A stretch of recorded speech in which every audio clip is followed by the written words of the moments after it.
एक amplitude modulation से question select किया है, जो कि क्वेश्चन इस प्रकार है।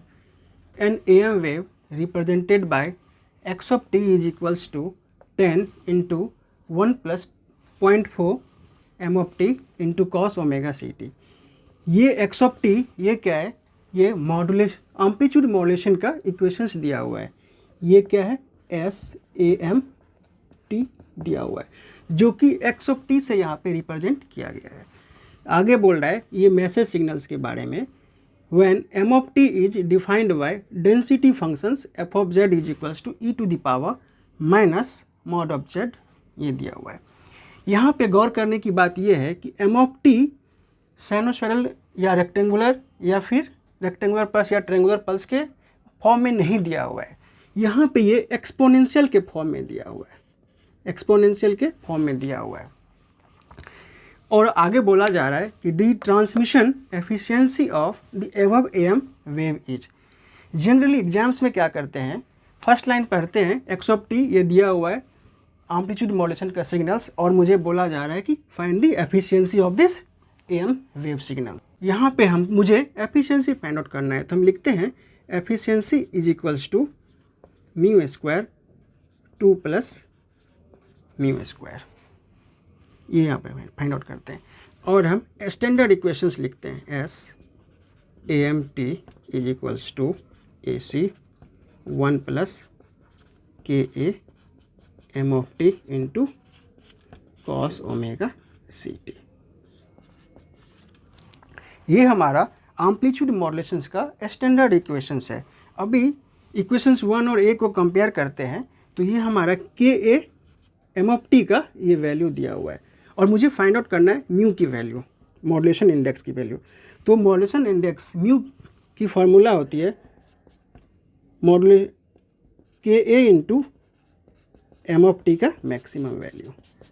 और यहाँ से हम देखते हैं इसकी मैक्सिमम वैल्यू क्या आ रही है, इसकी मैक्सिमम वैल्यू 0.4 आ रही है। ये हमारा म्यू की वैल्यू हो जाएगी और हम एफिशिएंसी में पुट करेंगे तो क्या हो जाएगी 0.4 square plus 2 plus 0.4 square into 100। ये परसेंटेज एफिशिएंसी है। और जब इसको सॉल्व करेंगे तो 0.16 डिवाइड बाई 2 प्लस 0.16 इंटू 100 आएगी। ये हो जाएगी 0.16 डिवाइड बाई 2.16 इंटू 100। इसको सॉल्व करने के बाद मुझे 7.4% आता है। ये ऑप्शंस भी प्रेजेंट है हमारे क्वेश्चंस में, तो जब भी हम सॉल्व करते हैं और जल्दी में रहते हैं तो वो ऑप्शंस भी प्रेजेंट रहता है। ये मेथड हमारा रॉन्ग है सॉल्व करने का, बट जनरली एग्जाम्स में हम इसी तरह से सॉल्व करते हैं। जल्दी में ये देखना भूल जाते हैं कि हमारा मैसेज सिग्नल्स किस फॉर्म में दिया हुआ है। अब मैं बताने जा रहा हूँ करेक्ट फॉर्म, इसको कैसे सही तरीके से बनाया जा सकता है। एग्जाम्स में प्लीज़ ऐसा ना करें, एक बार मैसेज सिग्नल्स को देख ले कि वो किस फॉर्म में दिया हुआ है। अब हम देखते हैं कि इसको सही तरीके से कैसे बनाया जा सकता है। एक्चुअली ये बहुत ही इंपॉर्टेंट क्वेश्चन है, ये प्रीवियस ईयर में हमें पूछा गया था। अभी देखते हैं, अभी इसको एक्सपेंड करते हैं। x of t is equals to 10 cos omega c t plus 4 m of t into cos omega c t है। इसको सॉल्व कर दिया। अभी यहाँ पे देखिए, ये हमारा कैरियर सिग्नल्स आती है, कैरियर वेव आती है, और ये हमारा साइड वेव है। और मुझे इसकी पावर्स फाइंड आउट करनी है। अब मैं यहाँ पे लिख दूँ याद के लिए कि अगर पावर मुझे फाइंड आउट करना होता है या एफिशिएंसी फाइंड आउट करना होता है, अगर मुझे एफिशिएंसी फाइंड आउट करना होता है तो power of side band divide by total power into 100 करते हैं परसेंटेज के फॉर्म में। मैं यहाँ पे ये लिख देता हूँ। तो ये मुझे एम्पलीट्यूड मॉड्यूलेशंस की इक्वेशंस दी हुई है। ये हमारी कैरियर पावर है और ये हमारी साइड बैंड है, साइड वेव, और इसको साइड बैंड भी बोलते हैं। अब इंडिविजुअली पावर्स निकालते हैं। ये हमारी PC कैरियर पावर देगी और ये हमारी साइड बैंड की पावर देगी। तो carrier powers is equals to क्या हो जाएगी, एम्पलीट्यूड का square into cos omega c t है और इसकी पावर हो जाएगी हाफ, और साइड बैंड में क्या होगी, एम्पलीट्यूड का स्क्वायर 4 स्क्वायर इंटू, अभी मैसेज सिग्नल्स का पावर मुझे पता नहीं है तो इसके लिए मैं पी एम रिप्रेजेंट करूँगा, और कॉस ओमेगा सी टी है तो इसके लिए 1/2 हो जाएगा। अभी इसको सॉल्व करेंगे तो ये 100/2 50 वाट आएगी, और ये आ जाएगी 16/2 8 PM आ जाएगी, और टोटल पावर क्या हो जाएगी, सम ऑफ दिस टू, तो PT इज इक्वल्स टू हो जाएगी carrier powers plus sideband power, जो कि इक्वल्स होगी 50 + 8 PM, 50 + 8 PM वाट के बराबर। अब यहाँ पे मुझे पावर ऑफ मैसेज सिग्नल्स को फाइंड आउट करना है। अब हमारा एम है कि how to find the power of message signals. तो यहाँ पे मैसेज सिग्नल्स एक्सपोनेंशियल के फॉर्म में दिया हुआ है।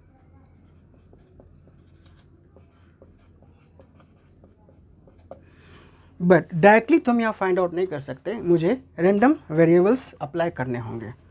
तो रैंडम वेरिएबल्स में हम लोगों ने पढ़ा है कि PM is equals to E of Z² होती है। अगर हम इसे यूज करें तो हम मैसेज सिग्नल्स की पावर को फाइंड आउट कर सकते हैं। तो E of Z² is equals to होता है -∞ to ∞ Z² e to the power minus mod Z dZ। अब मुझे इसे फाइंड आउट करना होगा। तो यहाँ पे मैं देखता हूँ इस इंटीग्रेशंस के अंदर Z² ये हमारा एक इवन सिग्नल है, और next e to the power minus mod of Z ये भी एक इवन सिग्नल है। तो हम जानते हैं सिग्नल सिस्टम्स में हम लोगों ने पढ़ा है इवन इंटू इवन ये हमारी इवन सिग्नल्स देती है। तो इंटीग्रेशंस के अंदर ये सारे टर्म्स इवन के फॉर्म में आ जाएगी, तो इसे हम ब्रेक डाउन कर सकते हैं 2 × 0 to ∞ Z² into e to the power mod of e to the power minus Z dZ। हमने यहाँ पे मॉड को हटा दिया, क्यों? क्योंकि हमने पावर लिया है पॉजिटिव साइड 0 to ∞, तो मॉड हट जाएगी और विथ द पॉजिटिव साइन, और ये माइनस पहले से है तो ये पहले से रहेगा, इसके लिए हमें नहीं सोचना है। अब यहाँ पे इशू आती है कि अब इस इक्वेशंस को सॉल्व किया जाए कैसे। हमने रैंडम वेरिएबल्स में इसके लिए डायरेक्ट फार्मूला भी है, बट हम डायरेक्ट फार्मूला यहाँ यूज नहीं करेंगे, इसको हम एक्सपेंड करके यहाँ पे करते हैं, क्योंकि एग्जाम से हमें डायरेक्ट फार्मूला याद नहीं रहते हैं, तो हम इसको एक्सपेंड करके करेंगे। तो हमारे पास इंटीग्रेशंस का एक फार्मूला है जो कि चेन रूल ऑफ इंटीग्रेशंस है, हम लोगों ने ये ऑलरेडी देखा हुआ है मैथ्स में। तो यहाँ पे हम इसको सॉल्व करने के लिए चेन रूल्स अप्लाई करेंगे। तो चेन रूल्स में क्या होता है मैं इसको डिस्कस कर देता हूँ। इंटीग्रेशंस u इंटू वी रहता है, तो u first term as it is आएगा और फिर सेकेंड टर्म्स का इंटीग्रेशंस होगा, फिर नेक्स्ट माइनस फर्स्ट टर्म का डिफ्रेंशिएशन एंड सेकेंड टर्म्स का डबल इंटीग्रेशन आएगा, फिर प्लस जो फर्स्ट टर्म है उसका डबल डिफ्रेंशिएशन और सेकेंड टर्म्स का ट्रिपल टाइम्स इंटीग्रेशंस हो जाएंगे, और इसी तरह से सो ऑन चलती रहेंगे। ये रूल हमें चेन रूल्स ऑफ इंटीग्रेशंस यहाँ पे अप्लाई कर रहे हैं। अभी फिर यहाँ पे इसको अप्लाई करते हैं, एक बार फिर से इसको लिखते हैं PM is equals to 2 × integrations 0 to ∞ Z² into e to the power minus Z dZ। अब इसमें अप्लाई करते हैं तो क्या होगा, 2 बाहर है, फर्स्ट टर्म में Z² ये एज इट इज रहेगा, सेकेंड टर्म्स का इंटीग्रेशंस करना है तो e to the power minus Z का इंटीग्रेशन लेंगे तो माइनस बाहर आएगा और e to the power minus Z रहेगा ऐसा। नेक्स्ट माइनस फर्स्ट टर्म का डिफ्रेंशिएशन करना है जो कि हो जाएगी 2Z, और ये सेकेंड टर्म्स का इंटीग्रेशंस करना है तो माइनस इंटू माइनस प्लस हो जाएगी और e to the power minus Z as it is रहेगी, ये ऐसा। फिर प्लस अभी फिर इसमें इस टर्म का क्या करना है, डिफ्रेंशिएशन करना है, तो ये हो जाएगा 2 × अगेन इस टर्म का इंटीग्रेशन करेंगे तो minus of e to the power minus Z. ये कंप्लीट इंटीग्रेशन हो गया इसका, और इसका लिमिट क्या है 0 टू इन्फिनिटी। अभी मैं इसको फिर से एक्सप्लेन कर देता हूँ। इसमें मैंने chain rules of integration apply किया है, first term, second term, third term ऐसा आ गया।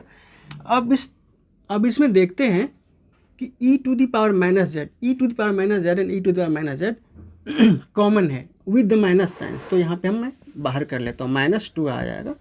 ई to the power minus z को मैंने कॉमन किया है, तो अंदर क्या बचेगा z square plus 2z plus 2, 0 to infinity, ऐसा बच गया।